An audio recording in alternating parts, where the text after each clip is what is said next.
अर्जुन उवाच परं ब्रह्म परं धाम पवित्रं परमं भवान् पुरुषं शाश्वतं दिव्यम् आदिदेवमजं विभुम् आहुस्त्वां ऋषयः सर्वे देवर्षिर्नारदस्तथा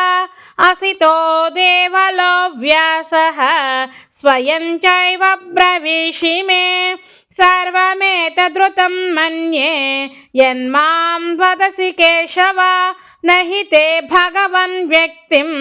विदुर्देवानदानवाः स्वयमेवात्मनात्मानं वेत्थत्वं पुरुषोत्तम भूतभावन भूतेश देवदेव जगत्पते वक्तुमर्हस्य शेषेण दिव्या ह्यात्मविभूतयः याभिर्विभूतिभिर्लोकान् इमां त्वं व्याप्य तिष्ठसि कथं विद्यामहं योगिन् त्वां सदा परिचिन्तयन् केषु केषु च भावेषु चिन्त्योऽसि भगवन्मया विस्तरेणात्मनो योगं विभूतिं च जनार्दन भूयः कथय तृप्तिर्हि शृण्वतो नास्ति मे मृतम्। श्रीभगवानुवाच हन्त ते कथयिष्यामि दिव्या ह्यात्मविभूतयः प्राधान्यतः कुरु श्रेष्ठ नास्त्यन्तो विस्तरस्य मे अहमात्मा गुडाकेश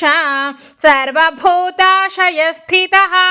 अहमादिश्च मध्यं च भूतानामन्त एव च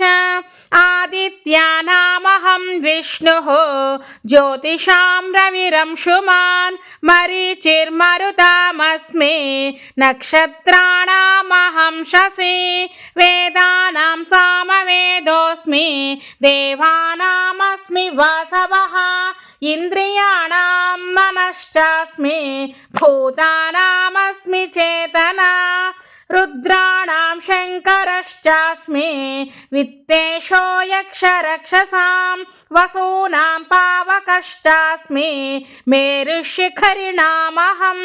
पुरोधसां च मुख्यं मां विद्धि पार्थ बृहस्पतिं